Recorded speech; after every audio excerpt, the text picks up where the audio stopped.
Well, welcome into This Week in Pearl. I'm Greg Flynn, and we're going to have a great lineup today as we'll have Mayor Jake Windham, Representative Gene Newman from over at the Mississippi Legislature, Senate Pro Tem Mr. Dean Kirby, and Shane Burrell from our Public Works Department to talk all things about infrastructure here in the city, which I know is always a very hot topic. But we're going to start things off with the main man. He is the mayor. It is Jake Windham. And, Mayor? Boy, it's been a sunshine, rain, and, you know, we kind of go up and down this winter, but there is light at the end of the tunnel, right? There is. Well, what I'm praying for is a period of dry time, just so we can get a lot of projects done. First year I took office, we had a pretty dry summer. Last year, and subsequently since, you know, throughout the year, it's been pretty wet. So we try to find windows that we can make sure we can get out there and do these things and provide good production. Not only, for the public works side, that's primarily what we're talking about here because of the rain. That's what it affects most. Other departments, they roll on each day and it doesn't affect operations. So, again, we're prayerful in the spring because I have nothing to do with the rain. However, it's just been a cycle for the last, really dating back to about 2014. There was some river stages that got pretty close, just like this recent one. Fortunately for Pearl, river flooding is not an issue.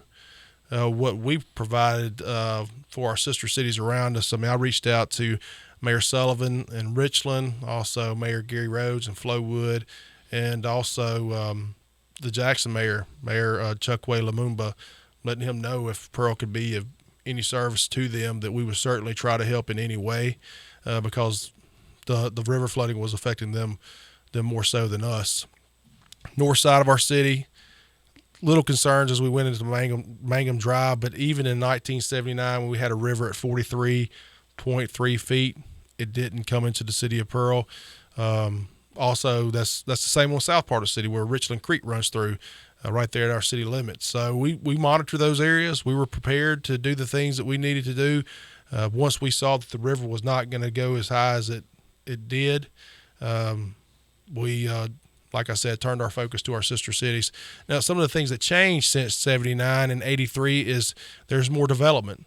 So obviously the water has to go somewhere, and if you have more development on land in certain areas, then it's gonna spread and water finds a way.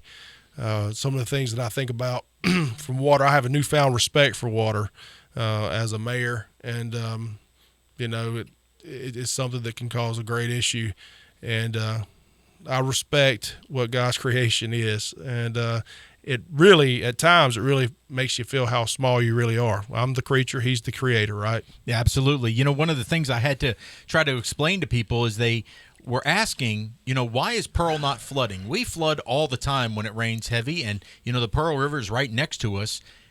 The main reason that I was explaining to them was Pearl has a great levee system around it protecting us from the Pearl River, so we kept the water out. The problem is when we get the flash flooding, we're kind of like a bowl, and the water stays inside of those levees. So yeah. It's the Pearl has absolutely no effect really on our main city here, correct? Right. There's not. The tributaries and the ditches that are getting out, it's not affected by Pearl River as much. So that's why we didn't see, I guess, at a certain period of time, a lot of people were thinking that our ditches were going to get full and start backing up, and that's not the case from the drain off. Like I said, the north part of the city does actually go into the river. It is Neely Creek that flows into, and then Richland Creek south of us. Those both are highly affected by the Pearl River. But that Mangum levee that we have is huge. It is huge. It is huge. And to be quite honest with you, since 79 and 83, there's been infrastructure improvements on those levees.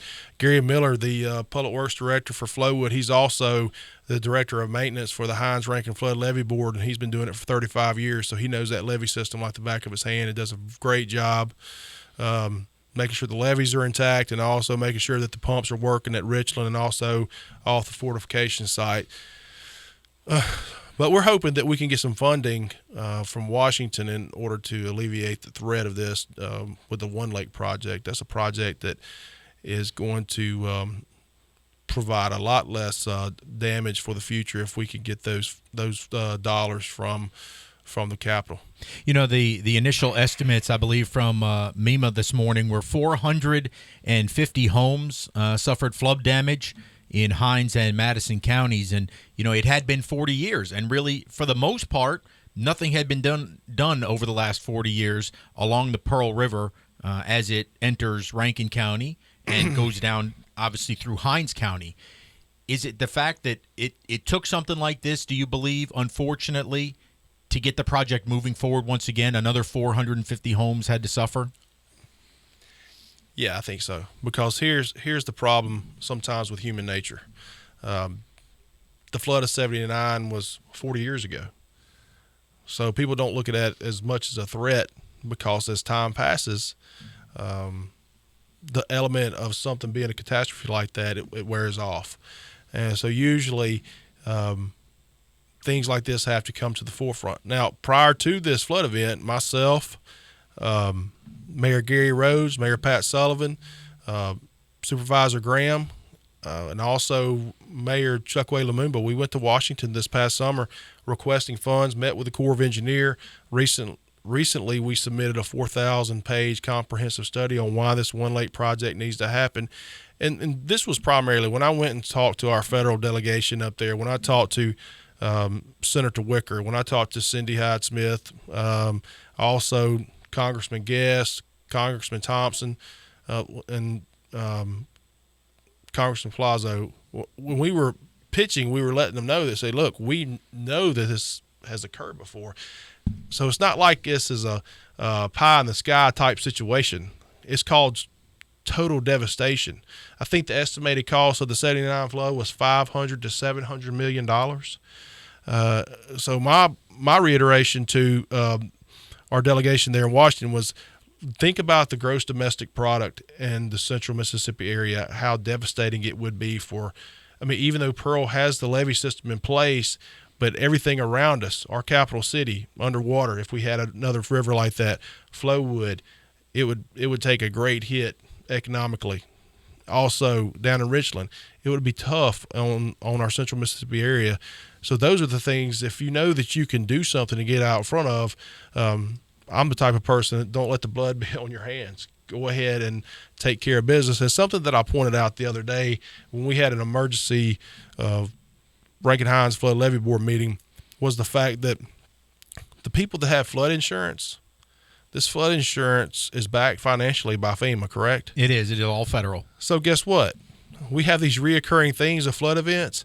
By the time that you build this One Lake, you can fund it because you have this reoccurring expense of backing the flood insurance from FEMA. So actually, well beyond my years, I'll be dead and gone. We can stop something that's obviously will be a growing expenditure for decades and maybe centuries moving forward. And secondly, we can increase the quality of life.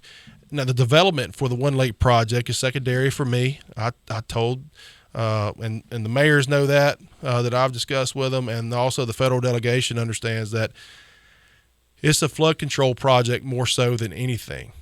And just an example, just to give you the concept of what we're looking at here. Same thing with our ditches in Pearl where we go and clean them out. If you go and look at the Pearl River, you have sandbars and sand all in the middle of it, which it inhibits the flow. Well, it inhibits the flow and the volume that area can actually hold. So just think about removing that sand, and it creates a lot more area for it to go. They're projecting in the project, some areas it would have helped in this flood event 2 feet, in other areas 8 feet. That's huge. 2 feet is huge in a flood event. 8 feet is enormous. So this is something about, and I know that each and every mayor that's on that flood levee board and people that represent the county on that, in Hinds County and Rankin County, Billy Orr is on there as well, represents the Board of Supervisors. We all feel the same.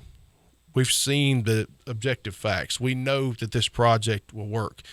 We just need some support to get behind it. That way we can protect central Mississippi, so we can protect Jackson, Pearl, Flowood, and Richland.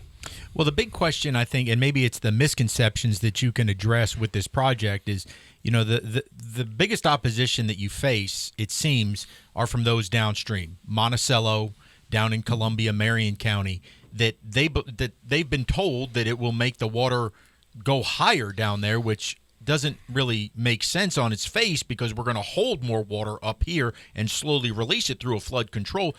Is that the main opposition that you're seeing to this? We do, and we've also had to have I have not attended these, but Keith Turner and Dallas Quinn. Keith Turner's the Flood Levy Board attorney, and also Dallas Quinn works for Mr. McGowan. They've attended public hearings in Louisiana and things of that nature, and there is a misconception of, and I think here's the real problem.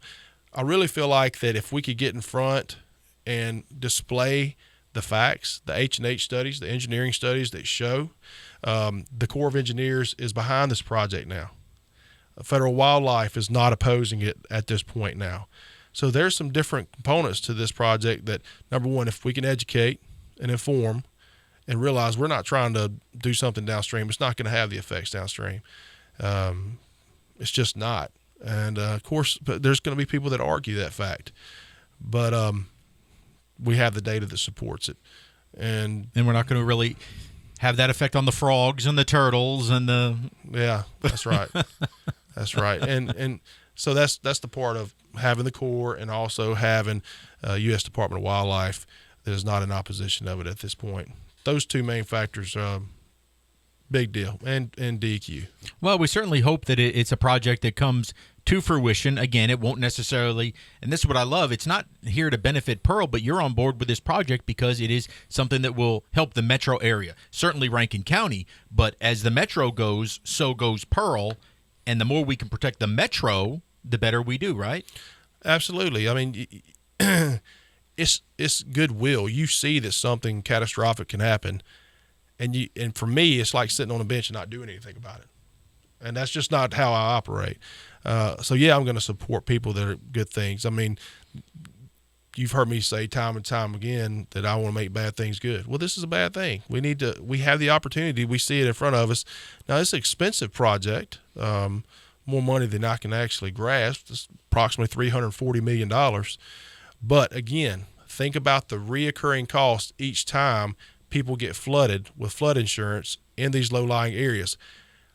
That flood insurance coverage mounts up. And if you take those aggregate costs and put it together, you can just say for the next 100 years, we don't know when those events are going to happen. But if you combine those costs to compare it to the contract, to the project, I guarantee you that we would be saving money and helping people at the same time. And when you can save money and help people, it's a no-brainer for me. And it may not seem, it seems astronomical to people of Pearl, but, the maximum coverage that the flood insurance will cover on a structure from the federally insured NFIP is $250,000. Now, we're talking about a lot of homes in that area that have been flooded that are going to exceed $250,000. Pearl is getting up there building homes of that kind of stature, but that won't make you whole, with only $250,000 coverage if your home is destroyed by a flood. Sure. So, I think it only makes sense.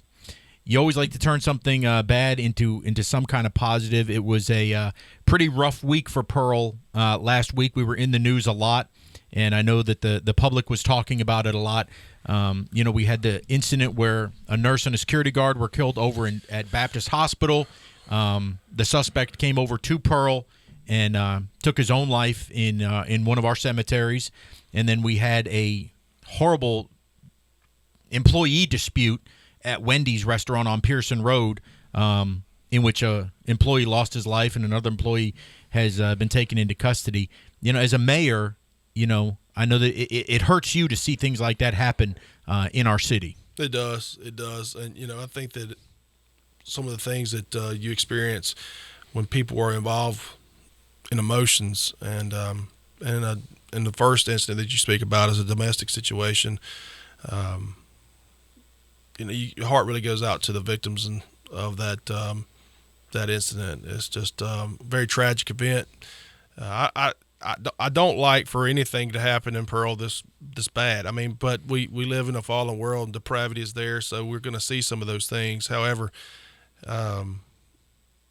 these isolated incidents with domestic situations and people turning, I mean, these things happening to people, is just a very sad cause. I really can't put into words some of it. And then the Wendy situation, I really hated for that to happen. I mean, it's number one, you had human life lost, and that's the most important thing that you could,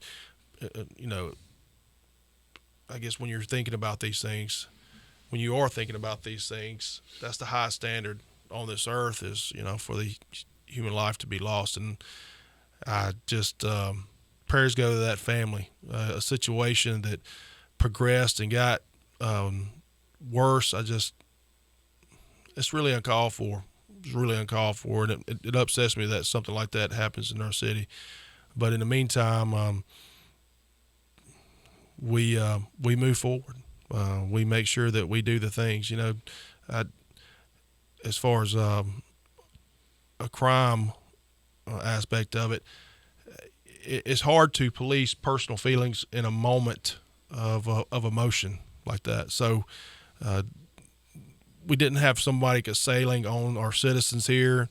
This was an altercation that got out of hand, and then the gentleman that was involved with the shooting in Jackson, again, a domestic situation, something that emotions are hard to control at times. And I can't put my mind on where they were thinking. Obviously, at the end of the day, I just say it's so tragic.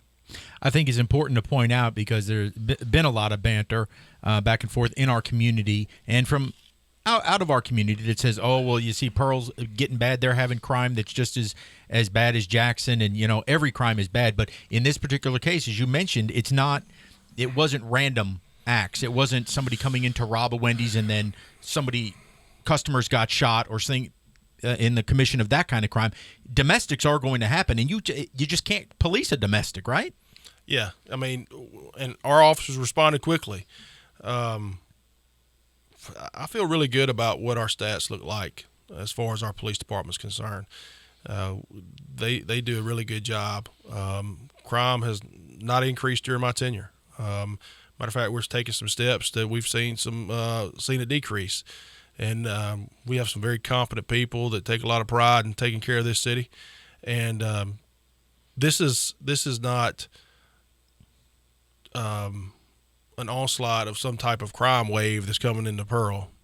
These are two unfortunate incidents that were involved with domestic situations, and guess what? It is hard to remedy it. And unfortunately, there's been some bad decisions made on both parts, on both instances that led to human tragedy. So it's hard to speak to those things. I can speak to what the facts say, calls for service, how many cases we're presenting to the grand jury. I can't present those facts, and I feel very confident about where we are as far as city and where our crime rate is. Well, you can't say enough about our police chief, Dean Scott, his staff over there, every officer that's on the street. They all do a great job. Their response time is excellent, and they show the greatest amount of compassion too, which a lot of folks out there may not get to see all the time. I want to finish on a high note. We have it's spring is right around the corner, believe it or not. You may not know it this week by the weather again, but spring is right around the corner, and despite our renovations taking place on our baseball and our softball fields, man, baseball, softball is going to get raring up and going. More than 200 youngsters have registered for baseball and softball here, so the season will go on. It will. It will. The softball fields, just due to the wet weather, we've really struggled with that, and I want to make sure that I put out here for our citizens to understand. When we went to get financed at the development bank for this, that process took a long time, a longer time than we ever would have thought it would have took. So we had to display, in which we can display now, of how our city is just solid financially at this point. But there was some history there that we had to overcome. And so it took some time, but we did overcome it.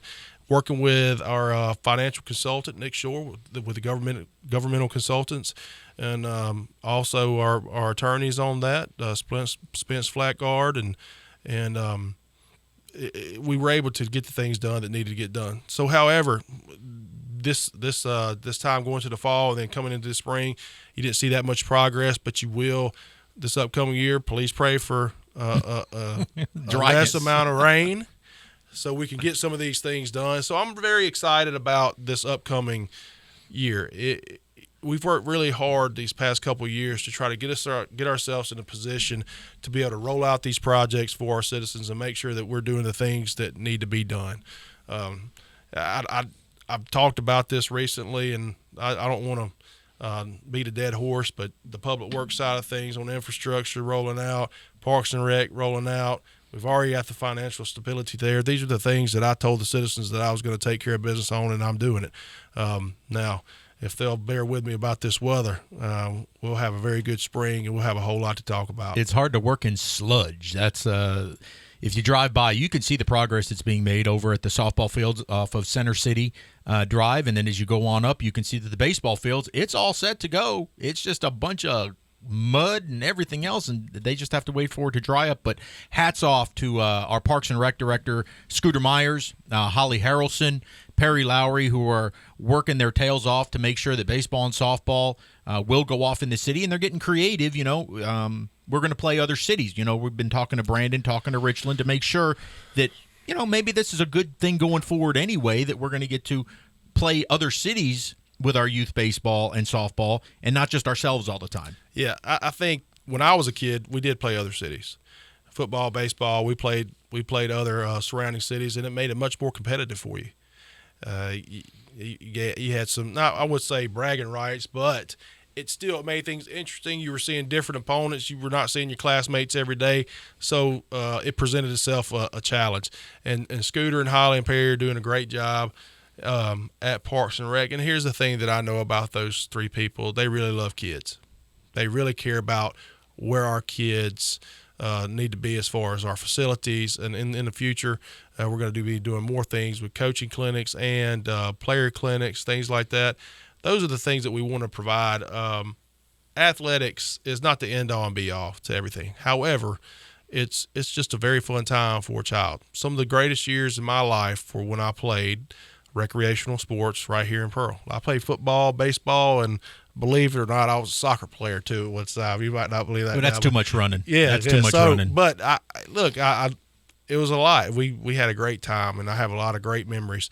And then some of the intangibles that I took from those years of playing recreation, I took it on to high school, and it even stays with me today about some hard work and dedication and commitment. So I want all that for our kids, but in light of things, I want our facilities to be competitive. I know that we have parents go to other facilities around the state, and it's not the fact that you're keeping up with the Jones and you want these other facilities, but we're the 13th largest city in the state of Mississippi, and I tell some of our employees we're the largest city in Rankin County, and we're going to act like it, and we're going to have those things and provide the quality services, and we're going to do that in such a way where we're prudent and make sure that our finances are in place, but we're going to do the right things and just create an environment for our city that your government's taking care of you, and that your local government is spending tax dollars wisely, but yet we're providing services. And that's very important to me. I can just tell people, don't worry. When we're sitting here 1 year from now and we're talking about getting ready for baseball and softball season, whatever you've seen at our neighbors to the east will dull in comparison to the plan that we have out here on Center City. Yeah.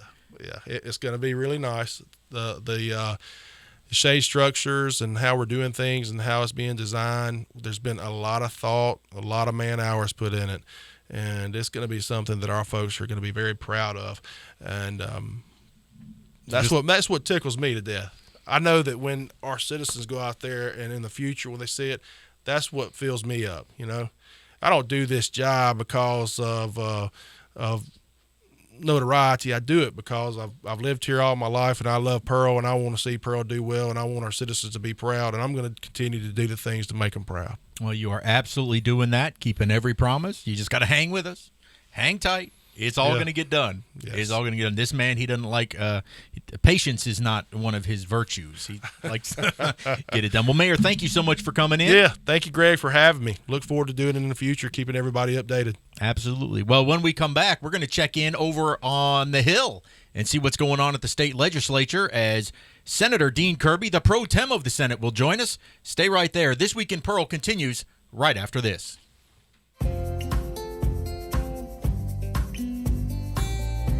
Hello, I'm Mayor Windham, and I'm thrilled to show you the city creating its own future. Pearl is located in Rankin County, the fastest growing county in Mississippi, and there's no question why. Access to great schools, even better shopping, and unbridled beauty make Pearl a town that truly embodies its name. And with a truly exceptional team of first responders, public safety is another key component of our success. With fantastic housing opportunities from quaint suburban neighborhoods to gorgeous lakefront properties, there's a place for you here in Pearl. You can't beat the location. Right outside of Pearl is the crossroads of the South, where Interstate 20 meets Interstate 55. From here you can travel anywhere within the state or the country. Or you can choose to stay right here in Pearl to enjoy a Mississippi Braves baseball game or experience the small town atmosphere, community pride, and heart of the local residents. Well, welcome back into This Week in Pearl. I am now joined by the Senator, Dean Kirby, who is kind enough to join us for our second installment as we check in to see what's going on up there on the Hill in downtown Jackson. And, well, Senator, how are things going so far in this session? Well, they're going, and as I mentioned before, we've now done all the organization. Everyone has their desk, their office, their whatever, their committee assistants. Bills have been introduced. I will say this, in the Senate, usually it takes us I'll start in the beginning. It usually takes us 2 or 3 weeks before chairmen are even named. This time they were named the day after the lieutenant governor was sworn in. A little bit of change. All the bills that were introduced in the past, sometimes we'd get them just 2 or 3 days before committee deadline. This time, once they hit the lieutenant governor's desk, within 48 hours, they were assigned to a committee and ready to go. So, yeah, we're working, and we had a lot of committee meetings and a lot of bills. They're still on the calendar. We're trying to get all the bills out, get them on the calendar so that we can take them up. So we're working hard. Efficiency there under the new Lieutenant Governor Hoseman. As I've told you before, he has an extra battery. The guy works. He works hard, and he expects us to work, and there's nothing wrong with that. That's why we're there. Excellent. Well, it's since you were in last, we've kind of seen Noah and the Ark coming down the Pearl River. Your thoughts as people talk about the Pearl River and the flooding that we've seen. Actually, some people won't agree with this, but I think we got very lucky this time. It could have been much worse. Easily could have been much worse. And getting to that, we can talk about, first off, the river now is down to, 25 feet or something here like in Jackson. that. It is. In the Jackson area, so 25, 30 feet. So anyway, it's really dropped, and we're thankful for that. We're lucky that more property wasn't destroyed because it could have easily happened. Another foot would have been drastic. It would have been horrible for especially Hinds County and Madison and part of Rankin. But anyway, we're discussing the used to be 2 lake project, now the 1 lake project, and it's going to happen. I'm convinced it's going to happen after all these years. I had someone ask me the other day, a reporter actually saying, "Don't you think we need to look at other options? Don't you think?" And I said, "We have studied this like close to 30 years. Everything that could be studied by the Corps of Engineers and everything else has been by anyone else it's been studied. The 1 lake project is, I think, a great project.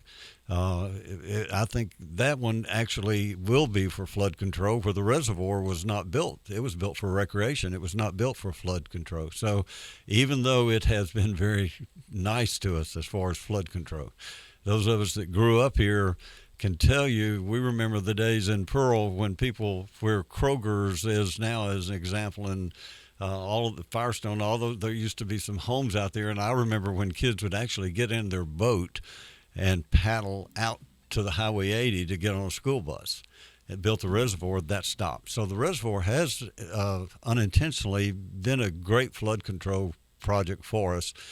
And, this weed control that we had at the reservoir, when I don't know what I can't remember what they call it, but anyway, whatever it was that was spreading that would take over the Salvinia. There you go. That probably was a blessing. The good Lord knows what He's doing, because actually the reservoir was very low because of that, and then with these floods, so like I say, we've kind of had a little angel looking over our shoulders here in Pearl, I think, in Rankin County.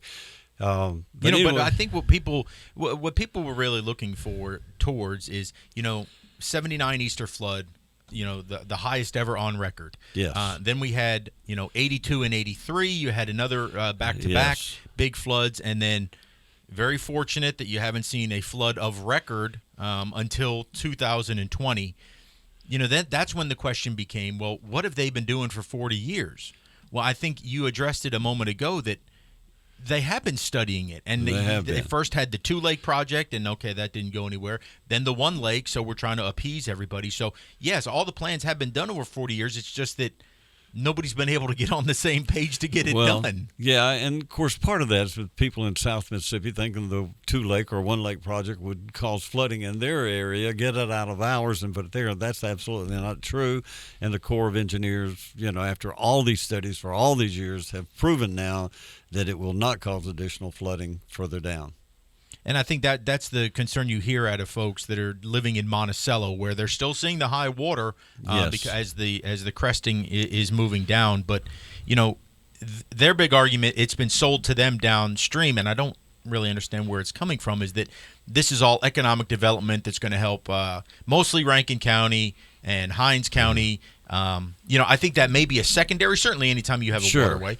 But the primary of this is flood control. That's exactly right, and we've got to do it. In areas of Jackson, like North Jackson and the Eastover area and Sheffield and all that, I mean, it was awful. Even here in Rankin County on Lakeland, I mean, another foot had been in the buildings at Jackson Prep, as an example, to give you foot more there, and it would have been, believe it or not, up on Lakeland Drive. And then we've seen what happens after that. So, yeah, we've got to get it under control. And we're not – the thing about it is the area has changed so much. We've had so much new construction and so much settlement in the different areas. And it's just going to be they weren't real sure where we're going to be this time. They kept saying that it would be about like the 83 flood. Fortunately, it did not get that bad. As the water gets up, and what people, I spent a lot of time learning about mitigation. 10 years ago, I wouldn't have known anything about mitigation, but I learned a thing or two. But now, it's you can't really go by what happened in 72, 82, or 79, 82, 83. That's right. Because, as I've learned, when you build and you make big parking lots, like big Walmarts, all kinds of places, there's concrete where there used to be wetland, woods that could absorb the water. Now that water runs to places where it never used to run. That's exactly right. So we weren't real sure, and so now, I mean, this has really enforced the support, I think, more than anything, of the 1-lake project. And it probably will be some economic development because of it. That's wonderful. If that happens, that's good. But that's not the purpose of the 1-lake project. Okay. Well, we look forward to watching this as it transpires down the line. The other topic that we touched on a lot 2 weeks ago, the Department of Corrections. Yes. And it seems as though things are starting to happen with MDOC. I know the governor came out and announced that he is officially closing Unit 29. Yes, I think all the prisoners now are out of 29, except maybe some on death row. There may be some there that they want to make sure they put in the proper places. But the talk that I'm hearing at the Capitol is that 29 probably will end up being torn down and a new building built there. Much more secure and much more modern. Of course, the problem, we have all kind of problems, and as you know, some of the problem is, unfortunately, that we found in the past that some of the guards actually belong to gangs, and they were bringing in contraband, and that was a problem. We've had people, showing these ugly pictures of Parchman where the toilets were torn off or upside down even and torn off, and also the laboratories, the same thing. But unfortunately, the ones that are writing and making the pictures, which I don't know how they get pictures when they're not supposed to have cell phones, but anyway, they're the ones that are tearing them up. So I don't know. Someone said we got to do stainless steel. Well, we've been that route. I mean, that's what they are. We've done everything we can do, but they are humans, and we need to treat them as humans. But they also need to be treated as convicts as well. And if you're going to tear up your own cell, I mean, there's not a whole lot that the institution can do. No. If you want to tear up your room, you're going to tear up your room. And we've had some of that. Yeah. Well, unfortunately, it's one of those that, again, you mentioned it perfectly. They're still human beings, and they need to be treated as such. But you also, there is some personal responsibility to act accordingly. Well, that's exactly right. Of course, I've said all the time, this is my opinion, not the Senate's, but especially the ladies or women that are ladies or women that are in the correctional facilities. A lot of those are maybe habitual offenders, whether it be shoplifting or whether it be check writing or whatever. A lot of those are young mothers, and I think some of those should be at home with their children with an ankle bracelet on and not permitted to leave their home, but that way they can take care of their kids, make sure that they're fed and clothed and that type thing. And I just think that we need to make some changes. I think it's being talked about at the national level as we look at the Democrat presidential primary.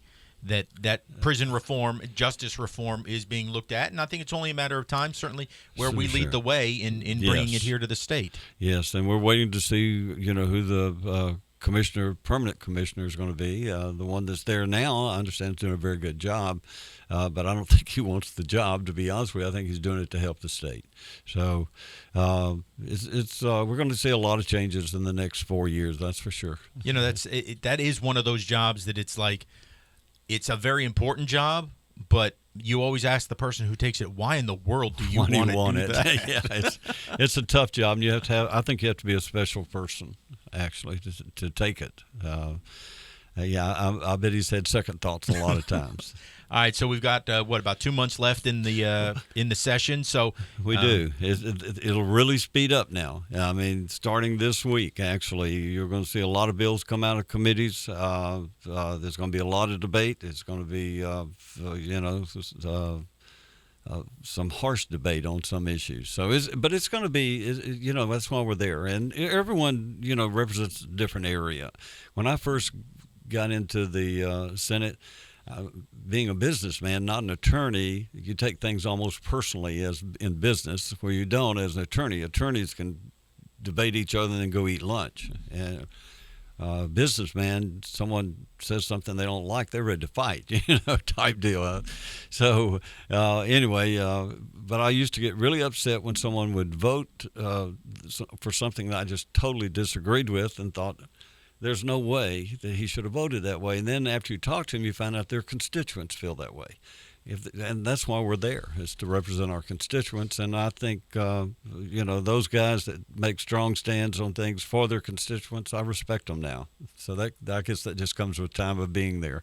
That don't mean I agree with them. I want you to understand, not by any means, but I understand sometimes where they're coming from. So the big topics that we'll look for coming down the pipe as we approach the end of the session will probably certainly the budget as that comes out. I know that education is still going to be a top priority. It is. Education's always a top priority, whether it be vouchers or charter schools or pay or whatever. But education, even when it doesn't seem like it's the number one issue with the legislature, is always number one. It's always there. Now, I mean, yes, you're going to have issues like corrections and roads and bridges and things like that get all the attention.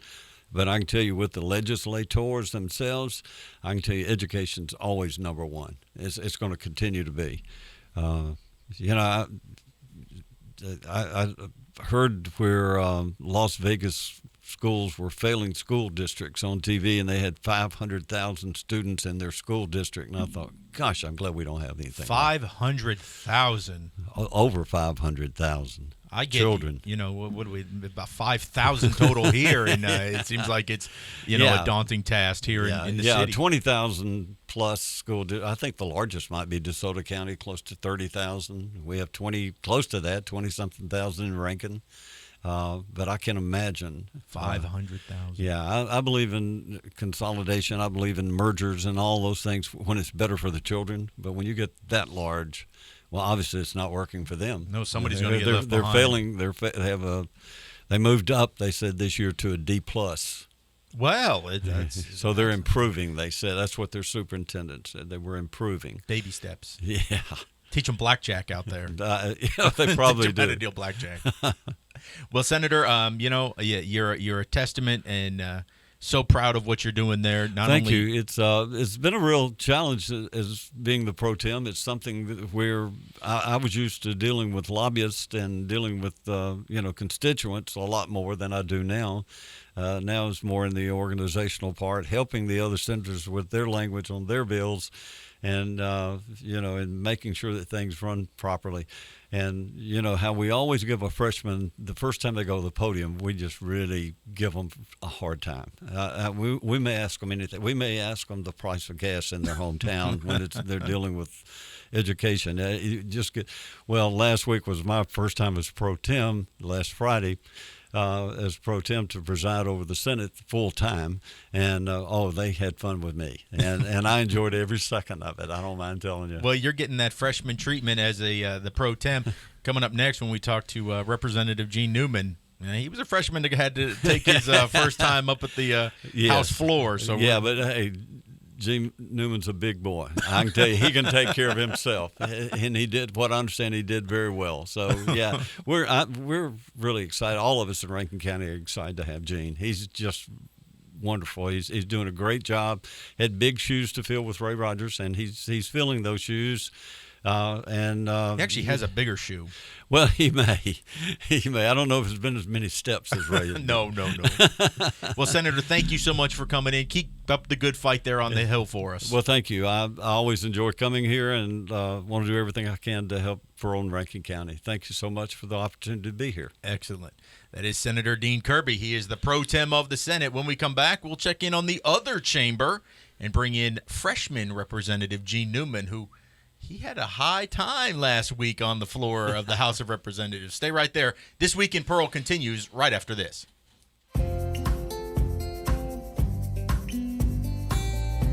Hello, I'm Mayor Wyndham, and I'm thrilled to show you the city creating its own future. Pearl is located in Rankin County, the fastest growing county in Mississippi, and there's no question why. Access to great schools, even better shopping, and unbridled beauty make Pearl a town that truly embodies its name.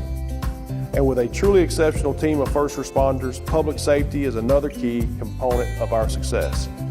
With fantastic housing opportunities from quaint suburban neighborhoods to gorgeous lakefront properties, there's a place for you here in Pearl. You can't beat the location. Right outside of Pearl is the crossroads of the South, where Interstate 20 meets Interstate 55. From here, you can travel anywhere within the state or the country. Or you can choose to stay right here in Pearl to enjoy a Mississippi Braves baseball game or experience the small town atmosphere, community pride, and heart of the local residents. All right, welcome back to This Week in Pearl. Greg Flynn now joined by the representative, the freshman, Mr. Gene Newman, who has been learning his way around the Capitol, the new areas of the Capitol, certainly onto the House floor, maybe the nuances. So how is your freshman season going? Well, I know where the bathrooms are. So key, very key. No, it's going good. I'm learning a lot, having a good time, but making a lot of new friends. But we're doing good. hopefully accomplishing something. You got the chance to tell you, Senator Kirby just said, he's having to learn the ropes a little bit as pro tem, and they kind of gave him a hard time when he had to sit over the Senate for the first time. You told me that you had the chance to your first audience on the entire House floor last week presenting your first bill. How did that go? That's right. I went to the well for the first time, and that's the podium that when you're talking to the speaker, you can use the microphone at your desk and you talk to the speaker. But when you're going to address the body, when you're going to speak on anything, you have to go to the front podium and you have to face those people. And so I made my first trip to the well this week. I presented a bill on for the Veterans Home Board on disposing of some property, the surplus property that they have that they need to get rid of, and it was fun. It was spooky there for a minute, but it was fun. Did you get any wild questions? Because I know they just sometimes will throw wild things out that have nothing to do with your bill. Yeah, all the questions I got were nothing to do with my bill. It was, I won't, I don't remember them exactly, so I won't try to paraphrase them. But they asked just crazy questions that deserve quite kind of crazy answers. So, well, as Dean was telling us, did they ask you? They'll ask, well, what's the price of gas in Pearl? They didn't ask me those, but the ones they asked me were kind of like about the bill, but they were asking, could we bring some of that surplus property up there and let them use it and okay. Those kind of things. So, well, I know you're very proud of the bill. What exactly? I know it passed. It did which pass. Is very good, and you're very proud of that because of the contents of that bill. So if you could summarize that just a little bit. Okay, so the Veterans Home Boards is over the nursing homes for the veterans nursing homes in the state, and they had a lot of old property that they had warehoused. They had tried to take it out to surplus property here in Pearl, in other words, to try to get rid of it that way, but they didn't want it. And what kind of things are we talking when about? We're talking about parts of old wheelchairs, maybe just wheels or whatever, parts of old hospital beds, just pieces of material that you would think of coming from a nursing home that has no real useful life, and then like in the stuff that comes from cemeteries would be old weed eaters that were completely worn out, or broke shovels, or basically junk. Basically junk, and so what they're going to try to do, what this bill allows them to do is they would go out and they'll do an online auction and see if anybody wants to buy it that way, and if not, I figure they'll just take it and load it up in a truck, take it to Nucor, and get whatever they can get out of it for scrap. Yeah, because state rules are there for a good reason, but when we talk about things like this, it inhibits it because stuff that is junk, officially it's state property that you can't just donate or get rid of because it is state property. But now this bill will allow you to pretty much unload junk without having to take it off to state surplus where nobody's going to buy it. That's right. And so we passed it, and now we've sent it over to Senator Kirby for him to deal with the junk. Well, we hope that he gets it passed. I know you'll be there for the bill signing. That would be very exciting for you. I would like to be there for that one. Yes, that would be great. Big news we got to see. We're very fortunate here in the city of Pearl from all of the Pearl River flooding that took place, third highest crest on record. It was fascinating to me that whoever built the levee system around Pearl back in the day was brilliant because we were completely protected here in this city. All that water went around us, but which people could not understand. They say, you're the city of Pearl and the Pearl River, and Pearl always floods. Why wouldn't you flood from this? Two completely different things. The levees, which kept the Pearl River out, actually keeps the water in when we flash flood, so we kind of keep our own water. But what was your take now as we go forward from a state perspective about how we can help control future river flooding? The One Lake project is being talked about. Well, for starters, but first I want to give kudos to the Pearl River Board that controls the water flow out of the reservoir. We were lucky that the water was down when this came because of the plant issue up there, but they did a great job of controlling that water. Any little miscue there could have caused it to be a lot worse than what it was. They were expecting a crest of 38 foot, and they wound up with a crest of 36.5. That's a foot and a half below. A foot and a half above that we would have had water at prep. We would have had water probably close to being over Lakeland Drive if it wasn't over Lakeland Drive. Of course, that would have put the levee along that creek down there on Mangum Drive. That would have Neely Creek. That would have caused problems down there. And a lot of folks don't remember, but in '79 we had a real issue trying to keep that levee high enough to keep the water out, and that was a real concern that it wouldn't hold. But so we were very lucky that reservoir was down at this point in time, and grateful that they did such a good job. I don't know enough about the One Lake project to speak eloquently on that.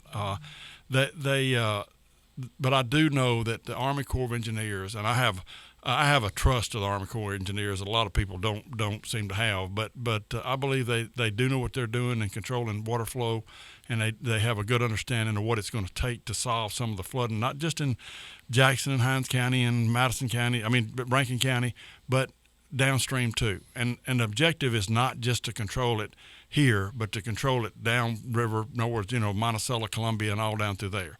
I had a legislative friend that's in Columbia that he made a post on Facebook showing where the water got to in '79, and then he was showing that it was actually higher this time where it was from there, but the problem is the displacement. In other words, you've had so much more building along that the water's being displaced differently, and that's I think that's one of the things that the Corps will be able to get a better picture of from this flood, is to see how it is being displaced, so they'll even be able to have a better picture of how the One Lake project might work.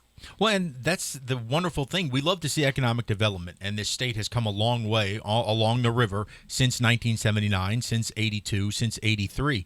But with that development, if it's not well-regulated development and you don't do it in accordance with mitigation efforts, again, parking lots, which used to absorb water, are now just pushing the water further. And we like that, economic development-wise, but then there's a price to pay on the backside. That's right. That one of the things that I learned in economics is there's no such thing as a free lunch. Well, and for every consequence, there's an inconsequence. So every time you do one thing that may be good, you may cause something over here that may be bad. So you have to weigh everything that you do. And like I said, the Corps of Engineers is good at that, and they understand what they're doing, and we'll look at what they've come up with finally. And I think the One Lake project's now been sent up to EPA or somebody. They've sent it someplace to get the final approval on it. Well, we certainly hope something can be done, because 40 years is a long time to have seen nothing done, and we came very close to seeing catastrophe this year. We're not done yet. We still have the spring to go. I mean, goodness gracious, it's only February. Yeah. So I know another thing that is near and dear to your heart is the justice system. There has been movement done regarding the Department of Corrections with all the problems that we've seen, and it looks like that you guys are moving the flag forward. Yeah, we've had a couple of hearings in Judd B. Judd B and Corrections combined, those committees, and we've gotten a lot of perspective on the problems and looking at they've basically closed 29. The only thing that's still open at 29 is the death row unit, and there's a unit up there that does agricultural stuff in 29 that's still open. Those two units are the only ones that's open. So they're talking about tearing it down. I don't know. I talked to an engineer from that works for the state that is actually that inspects those prisons every day, and he told me that we may be smarter not to tear it down. We may be smarter to be able to go in and completely renovate it. We had allocated $22 million, I think it was, last year to redo the roofs on 29, and that money's still sitting there as far as I know. So they haven't done it. So, but there, we could. I don't know that building new penitentiaries is the right way to do it, but when we can redo some of those, he mentioned 32 still sitting there that could possibly be redone.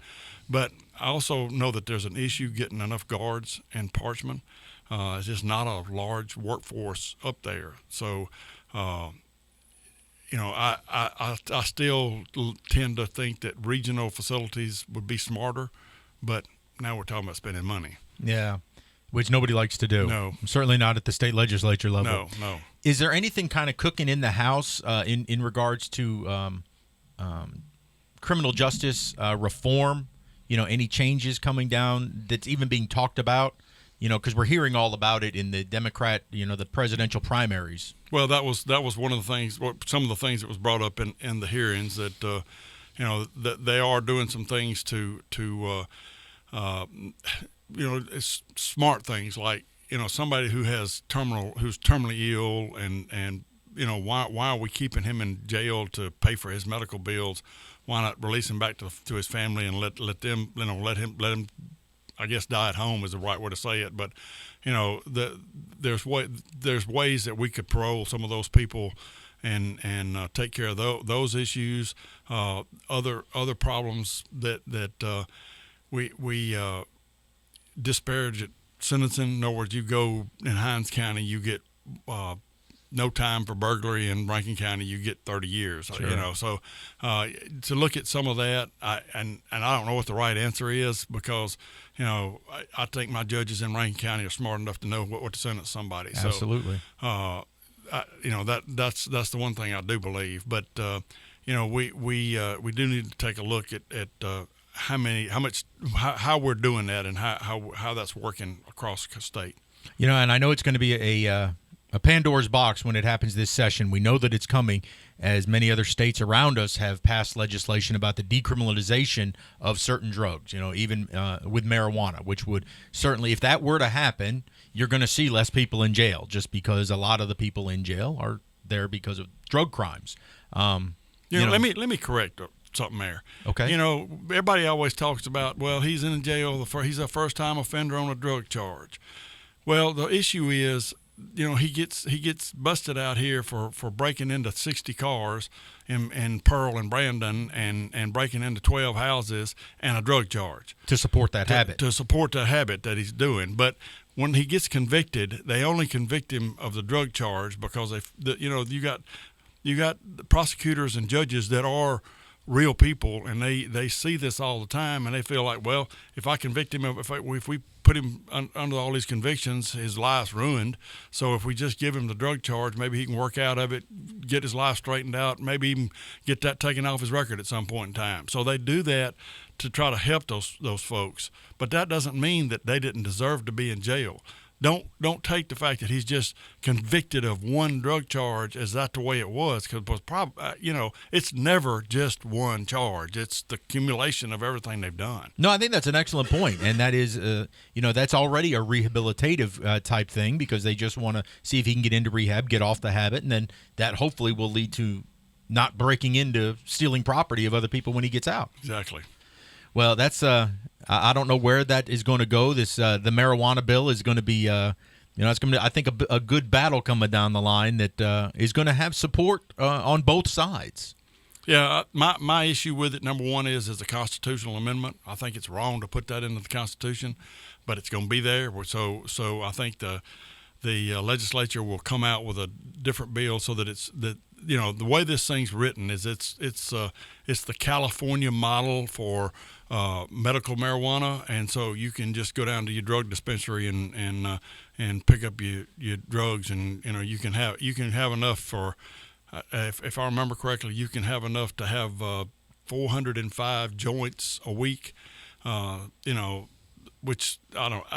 That just. I mean, that's not. I don't know how much that is. That doesn't help me. But I mean, but that seems to be excessive to me. But I think if we're gonna have medical marijuana, okay, fine. Doctors need to prescribe it, absolutely, and they need to get it at a pharmacy.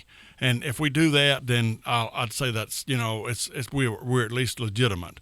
But I think there's enough other stuff that we can use besides marijuana to help people that we don't need marijuana. But that's my opinion. Excellent. Well, that's why we send you there. You guys are doing an awesome job. You and Dean, man, you do us so proud. He over in the Senate you in the house learning the ropes. You know everybody, and man, it just looks like you're having fun. So continue to do so. I'm definitely going to keep trying, and just keep doing the best that I can do for the folks in Pearl. We know you will. That is a great promise. That is Representative Gene Newman. We will be back with more This Week in Pearl right after this.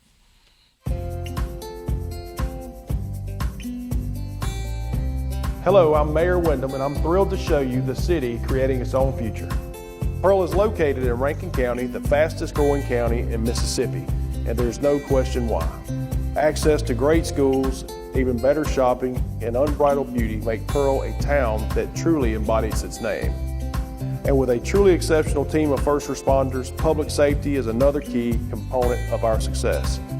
With fantastic housing opportunities from quaint suburban neighborhoods to gorgeous lakefront properties, there's a place for you here in Pearl. You can't beat the location. Right outside of Pearl is the crossroads of the South, where Interstate 20 meets Interstate 55. From here you can travel anywhere within the state or the country. Or you can choose to stay right here in Pearl to enjoy a Mississippi Braves baseball game or experience the small town atmosphere, community pride, and heart of the local residents. Hey, I'm Frank Hutton with PMB TV, and I'm out here covering the Mississippi Dynasty. Meet the Dynasty players right here in Pearl, Mississippi.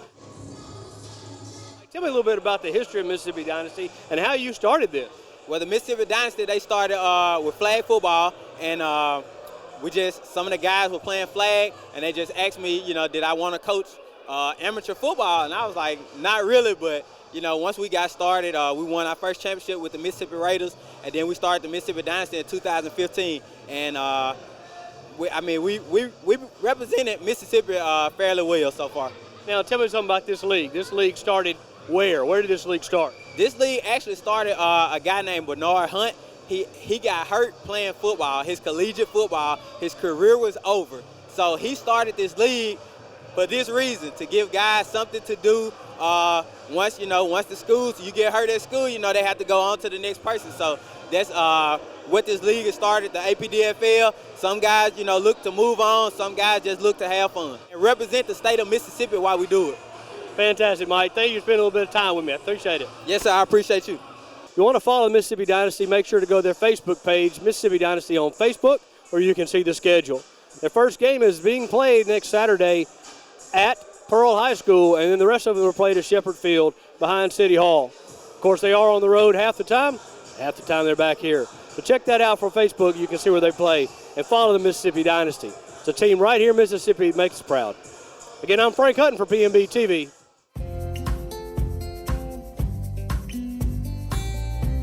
Hello, I'm Mayor Wyndham, and I'm thrilled to show you the city creating its own future. Pearl is located in Rankin County, the fastest growing county in Mississippi, and there's no question why. Access to great schools, even better shopping, and unbridled beauty make Pearl a town that truly embodies its name. And with a truly exceptional team of first responders, public safety is another key component of our success. With fantastic housing opportunities from quaint suburban neighborhoods to gorgeous lakefront properties, there's a place for you here in Pearl. You can't beat the location. Right outside of Pearl is the crossroads of the South, where Interstate 20 meets Interstate 55. From here you can travel anywhere within the state or the country. Or you can choose to stay right here in Pearl to enjoy a Mississippi Braves baseball game or experience the small town atmosphere, community pride, and heart of the local residents. Well, welcome back to This Week in Pearl. I'm Greg Flynn, now joined by the king of the Public Works Department. We have Public Works Director Shane Burrell here with us. And Shane, you are a very, very popular man in this city, are you not? I don't know if I'm popular or hated. Well, it just seems like everything in this city goes through the Public Works Department. It does. If you can, tell the folks all the different divisions or departments that fall just within Public Works. Well, we start with, you have the office with all the ladies in there that handle the billing and payments and everything. Then you have, we've got the meters department that, handles all the small stuff on meters and all the meter readings. We got wells, which is one of the probably most intricate parts and of the whole city. We've got all the wells and the sewer stations that they man. Basically, make sure everything's working properly with the sewer. The wells, obviously, is our drinking water, which is of the utmost importance. So that's a 7-day-a-week job. Those guys are there 7 days a week, monitoring, sampling, testing, continuous things to keep that going and make sure that the water is safe and drinkable. Next big part is the water department. Outside of the wells, fixing all our water mains, fire hydrants, all the stuff, all of our leaks, anything like that, just keeping our system working. We have solid waste, which is basically the landfill, anything to do with garbage type stuff that we handle, and it also deals with the waste management side of it. Although we're not waste management, we subcontract them out. And all the limbs, leaves that folks pile up, that's part of solid waste. They pick that up. And then we got our street division, and it pretty much consists of the roads that we're responsible for within the city, drainage of the ditches, all like culverts, anything to do like that under the road. There's a lot of stuff that kind of falls under streets that you really wouldn't think are streets. You got a lot of drainage that are off the streets that those guys handle, and something we recently introduced within the last few months, and hopefully it'll help with one of our biggest problems since the 6-7 months that I've been here is on the we see a ton of work orders, a ton of calls and complaints about ditches being cut and vegetation. So we implemented a vegetation department. I would say probably years ago that was probably under Public Works, but we kind of brought that in-house. So all of our medians, the shoulders, everything is under Public Works now, keeping all that straight and cut. And we've assembled a crew of guys, and also we're able to use inmates on some things. So they're a part of a big ditch cleaning crew. So hopefully throughout the next several months, y'all will see a lot of improvements in the cutting and cleaning of ditches. And then as that goes through, we'll start reshaping some of them. There's some of the ditches are in great shape, but some of them need some attention, hadn't had attention in a long time, needs reshaping, resurfacing, and shaping things where they'll flow a little better. So that's really all the divisions of Public Works. So it's a lot of divisions. It's safe to say that in the Public Works department, there is never a dull day. That is not at all. Is for sure. So as we go through some of these, let's hit some of the big ones that the public typically will talk about. Jake has addressed this before, the repaving of streets. And, it's been, you guys, believe it or not, to the public out there, you guys have a great plan. It's just the weather has not cooperated with you. Well, we'll start with the plan and the weather. I think that for the most part, the citizens and folks that are not in construction or so say in the asphalt business don't really know. It just looks like we run out there and dug a big hole and left it and said the heck with it. We may come back, we may not. That's not the case at all. With the resurfacing of these streets, basically we've had two things since really November. Obviously we had an extremely cold November. We don't normally see 20-degree weather in November, and then since then it's either been cold or it's been pouring down rain. Well, the material the old school thinking is 45 and rising, and that's with your typical base and surface. Well, so that means 45 degrees. 45 degrees temperature and rising. Well, with the ultra thin that we're doing a lot of base repair, and that's why you see a lot of your subdivisions. I know Oak Park, there's several of them, Lamplighter, and there's one more over there off of Old Brandon. You were able to get River Ridge completed. River Ridge is completed from start to finish. Well, we've got some subdivisions that have had pretty bad base repair in them, meaning that back when the contractors put them in, really was a poor job of the sub base of the asphalt, under the asphalt, the subgrade. Well, yeah, you were talking about that you were finding giant limbs and all kinds of junk that was underneath the we've pulled street. Stumps out, we pulled limbs out, or logs the size of my legs. So that's taken a little bit longer. Well, at least we could get that done in between rain showers, whether it was cold or not. Well, we're cutting it and we're backfilling it with a product. It's a 610 crushed limestone, which is a very good product. It's not going to move. It's stronger than dirt once it's there and packed in. Well, you get it done, then we get 6 inches of rain. People drive through it. It gets on their tires. It slings everywhere. It's filling up with water. So you kind of got a mess. We've went back and touched several subdivisions up. We constantly get calls and emails. I hope this is not the way you're leaving our streets. Well, that's not, and that's not what we call paving. And then the ones that you do see that have had rock in there, and then we come back and put a little base of pavement, and it's a dip or what. That's not your finished street. The streets that have that will be done from curb line to curb line and repaved completely. We've got 24 miles of streets being paved. Napoleon has been paved already. River Ridge, Beechwood Boulevard's been paved. There's 24 miles total in that project. So truthfully, we're not even, I'd say, a quarter way through with that. Well, once March gets here, and going back to temperature a minute ago, I never finished this. With the ultra thin, we're doing is a lot thinner. It's not a 4-inch base like if you were building a brand new road. So really, the temperatures have got to be 55 and rising. Okay. So for that, we've got to have, if it's not 55 degrees by 9 o'clock, the asphalt plant's not going to open. Because it don't do them any good to come in and run just a little bit of mix. It's not profitable for them. So we're at the mercy of the asphalt plants. So, and then while we're talking about that, potholes. Obviously, we've had either cold or rain. Same thing. We typically go by and fix these larger potholes. Some of the smaller ones, we've got a Durapatch machine that sprays basically a rock type tar aggregate mixed together in them, and that does great for the smaller ones. The bigger ones we typically patch with hot asphalt. Well, we hadn't been able to get asphalt because of the weather, rain or cold. So all that'll pass in time, but we should finish up the 24 miles. Talking with the asphalt contractor and the plants, March, looks pretty good. Temperatures normally start rising. We'll still have some cool spells between March and April. We always do. But we'll get rolling back on that.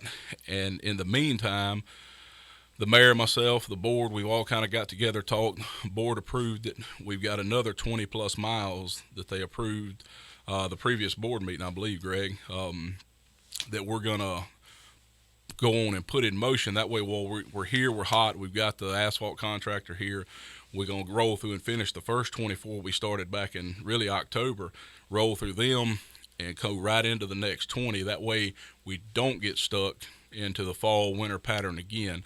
So that way we can get that done earlier in this year. So that'll be really good. Hopefully the folks will, now that they hear it, not only from the mayor, but from the guy himself that's over these projects, that it's not that they're dragging their feet. It is truly because of the weather. And, we just need some dry times. And I know the potholes are popping up all over town just because, goodness gracious, we've gotten so much rain. Right. And then the temperature swings. We go up from 75 down to 25. And it's just been crazy for you. The other thing that the temperatures have been doing as it goes up and it goes down is we see a lot of the water main breaks. That's right. And, I think that you do a great job. Your folks do an awesome job because to notify people in a neighborhood when a water line goes down and they have to repair it and you've lost pressure or you've lost water altogether, that your guys go door to door with door hangers to let people know that you just don't rely on people to figure it out. That's right. Or to call us. That if you receive a door hanger, your guys are going to put one out there that says you guys need to take a precautionary boil of water. That's right. That's right. And the thing, a lot of times these water breaks happen in the middle of the night. We're not going to go, it's a man physically walking up, hanging something on your door. We don't have an army of people. So when you have a big break, it takes a long time. Well, me personally, I'm not going to send these guys to your home on your front door at 10, 11, 12 o'clock at night. Oh, they get shot. Exactly. And you never know what's going on. So if it gets to where it's really that late, we'll come back in at 6 in the morning and start passing them out. So there may be a point in time where you're passing and leaving to go to work that you hadn't got a notice yet. But just keep this in mind. If you lose complete water pressure, always know boil your water. And it's really safe practice, even if you lose pressure and have minimal pressure, to still boil your water. But if you lose pressure 100%, just know that you need to boil your water for the next really 3 days is what I would say. So and that's the other question I had. So because many times they won't get the all clear right away as soon as you get it. So if you boil it if you don't get an all clear within 3 days, 72 hours, that you're probably okay after that if you boiled it for 3 days. Correct. Most of the time, we're going to do a test 1 day, 2 days, 3 days in a row. And sometimes we may get a test back early, that's good, but we're going to test it one more time just to make sure. Because once again, that's the safety of our citizens. So we want to make sure that's right before we actually lift a boil water notice. So and sometimes we have them, where you really didn't breach the line, you may have had it pull through, and it'll normally don't contaminate anything, but we still want to make sure everything is on the up and up with that. So. One of the big projects you guys undertook was the fall cleanup, where you came by and you picked up everybody's leaves and branches for everything that when all the leaves came down. Yeah. Well, now it's going to be spring, and I know that you guys have a spring cleanup planned. Why don't you talk a little bit about that? Well, it's basically, what I think it's 3 weekends and 2 weeks this year, and if you call. If you set stuff out on the street, if the guys do pass by, they will get it. But it's a lot better. And I laugh because my father called me one time. He said, "I've had this stuff out on the street for 3 days and nobody's come by and got it." Well, he didn't call nobody and put a work order in. So if you do have things on the street that you want picked up, need picked up, call the city. They'll do a work order on it. It'll go out immediately to the superintendent over that department. He gets it directly, and he'll dispatch guys out there. If they don't come get it that day, don't freak out. They've got a lot going on. We will get it. And even if in that window, the 3 weekends and the 2 weeks, okay, if you call in and they have not got it and the fall cleanup, spring cleanup, any of them are off. If you have called in a work order within that time period, even if it's a week and a half later and we're still picking stuff up, we will still get it as long as you called in within that window. So that there's 27,000 citizens I think in the city of Pearl. So it's quite a lot of folks, and we don't have an army of public works guys. We have a pretty big department, but it's small in comparison to 27,000 folks. So it may take them a little time to get there, but as long as you called and put a work order in, the guys will get it even if it's a week or so later. Well, and I understand in watching it go through in the fall that these guys work by district. So they may have come through your neighborhood, one side of your district, which is a neighborhood, and then been moved to the other side, and you may have put things out after they had just been there. So they're going to have to circle back around to do another sweep. So it's not that they've forgotten you. That's it's right. just that they're methodically trying to move from one side of the district to the other. Well, the thought process with that is we have 6 districts or wards, whatever you want to call them. And basically we have an alderman for each one. So you don't want to spend all your time in Ward 1 or District 1 and District 4, so forth and so on. So what we do is basically we take and put the crews, say this week's, Monday through Friday, Monday through Saturday, whatever. We work some weekends, obviously, with the weather the way it is to try to accomplish something. So we'll go through there, then move to the second one. That way every district and every alderman is getting taken care of each week. So everything that don't get done in that ward, it'll be a 6-week turnaround before you're back in there. Now, some things that, if you're in the middle of a big project, obviously we're not going to stop and leave. We may leave a few hands behind and finish that, and then they'll come forth in the next district. So, but that's really the way that works. And I know a lot of folks, we get a lot of phone calls. They were on this ditch and left and didn't finish it and didn't come touch mine. That's the reason. Some of that we're going to change up a little bit. The ditches and all, we're going to stop doing districts or wards in. We're going to do them basically from west to east and then rotate it back west to east. That way we don't get into that pickle. And, because that's one of them things that fixing a pothole is a little different. When you're cutting a ditch and you start on it and you spend a week on it or what have you, you've got a couple ditches in that district going. Well, you get to a stopping point and you didn't finish it. Say it's a mile-long ditch and it stretches all over the place. Well, you leave there for 6 weeks, especially in the growing season. Oh, it's everything you touched is back. So we're going to do with the ditch crew we talked about. Things will be a little different on that. So you'll actually see guys now that I've been here for a little while and kind of put my hands on it and got the grasp of everything, and we've implemented it, and you'll see guys all over the place all the time, and hopefully things will speed up, pick up, and will improve. Well, certainly one of the things that residents can do as we get now into the growing season, eventually, we've had 70-degree days. I had to go out and cut the clover in my yard. There's no grass growing, but the clover gets about knee high. So, the best thing you all can do, I think, to help these guys out is, keep your yards cut. That's right. right. Certainly it's going to keep the rodents and God forbid the snakes are about to come back out and start slithering through there. You guys do your best job of getting everything cut down low to prevent Right. places for them to hide. But, again, it goes to citizen responsibility to, if we can help out our neighbors, please do it, right? That's right. Well, and and like Greg said, keep your yards cut. If you do have stuff to put out, and this goes back to leaves, don't pile the leaves up in the gutter. All they do is wash down and get in our storm drains and cause backups. Then we have to go flush it out. Pile it up at the edge of your yard right before the gutter. Same thing with your gutter in front of your house. Keep it clean. Keep it cut. That's we do it a lot. That's not the city's responsibility. Because it actually causes like a mini dam. That's right. Which will not allow the water to flow where it's supposed to go to drain That's properly. it. When you weed eat the ditch, and if you drive your cars in and out and you push dirt in it, clean it back up. We do end up doing a lot of them because they're just so bad, and folks have not taken care of them. But try to keep those gutters and all clean, and that goes down and goes in the storm water, and it causes backups, and then it tears pipes up, and we have to go in and try to flush it out. Same thing when you stack your leaves up. The leaves are probably one of the world's worst. They'll stack them up in the gutter, and they flow down the storm pipe, and then we get the phone call that the gutter stopped up, it's not flowing. My street's flooding. And there was a pile of leaves there the day before. Now they're in the gutter. So just be mindful of that. And heaven forbid, please, I know you've said it before, do not pour grease down your drains. No doubt. No, we've had several issues in the short time I've been here with grease backing up in the sewer system. And that it just clogs it clogs it up. It almost turns into a brick when it sits there and dries out, and it'll cause major chaos and major backups. So and it's not easy to get out. No, not at all. It's a pain, and then it starts backing up in folks' houses or businesses, and it becomes a major problem.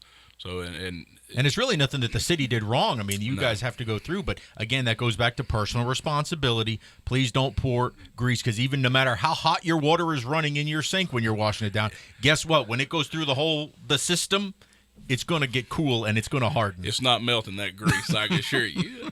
It was at 400 degrees when you was cooking with it. So, well, one of the things that you're all about transparency in the Public Works Department.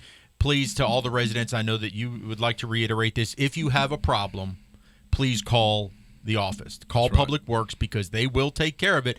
Don't take to social media and complain, because these guys can't see it. I can only see so much of it to get them to them. Please take the impetus to call them, right? That's right. And the thing I want everybody to understand, I see I'm not on Facebook personally, and but I'll have folks show me things and different folks complain, and I get it, but keep this in mind. We have 27,000 folks here. The total Public Works Department, I may be telling a fib here, but I honestly think with all our new, with the new vegetation department and all that, I think we have 87 people, including myself, to take care of 26,000, 27,000 people. That's exactly right. And that, when I say that number, that's me, that's the office managers, then everybody in the field. So obviously we don't have an army of people. And we truthfully get 60 to 70 phone call work orders a day. A lot of them are, not really our responsibility, but we'll still go out and check, if the citizen's got a water leak on their side. But the mass majority, probably 70% of those during the day, are water and sewer. Okay, well, those are your two priorities, in my opinion, in the city. And if you've got a little water leak, a little pinhole leak, don't freak out because we hadn't got there and fixed it. When I've got a 10-inch main or a 4-inch or a 6-inch shooting a geyser, that's the water line that's going to come in first, or down to the 4, down to the 2. The pinholes we pick up as we can. Well, just like at a hospital, I mean, they're going to take the most serious cases first back when you go to the emergency room. If you have a cough, you're going to wait a little while while the person whose arm is cut off is taken to the back. It's critical thinking. And, I know that the citizens don't see that like we do. And, they see their problem and their problem only. And I get that, and I understand it, but just be mindful of that we're not just goofing off and not getting anything done, because there's several things. But when we get a phone call, we don't even put a work order in. we do put a work order in, but we don't. When you get a phone call to the Public Works office and you got a sewer backup, okay, they will send a work order, but they immediately dispatch our water sewer superintendent. And if they're not there in 30 minutes, don't freak out, because there's probably 40 calls that come ahead of you. So they're going to come out and investigate. That's a daily routine that we get. Realistic 50 plus calls just on sewer backups, and then water breaks, and it may be something as far as a pinhole or a 10-inch main. We had a boring contractor last week. Boring hit a 10-inch main. It buckled, busted the whole road. So we're out there. We've got to get that fixed. So that's a priority. So just be mindful of that, and don't think that they're not reading your work order and we're not paying attention to They're it. gonna And just get sitting to on it. our hands. We will get to it. It may not be in the time manner that you like, but we will get to it. Well, the best way, again, pick up the phone. You can call Public Works at any time, and certainly an email works really good, because then it's documented, and you can send that into city@cityofpearl.com. That's city@cityofpearl.com. He is Shane Burrell. He's probably the busiest man in the city of Pearl, but doing an excellent job. And we're glad to have you on board. I'm glad to be here. I've been enjoying it. All right. Thank you very much, Shane. That's going to do it for this edition of This Week in Pearl. I'd like to thank all of my guests, Mayor Jake Windham, Senator Dean Kirby, Representative Gene Newman, Frank Hutton for providing us that feature on the Mississippi Dynasty, the football team that's going to get going. Their season starts this actually coming Saturday at Pearl High School. So we wish them a lot of luck. And, of course, to Shane Burrell, our Public Works Director. We will talk to you again next time. Thank you for watching. I hope you enjoyed This Week in Pearl.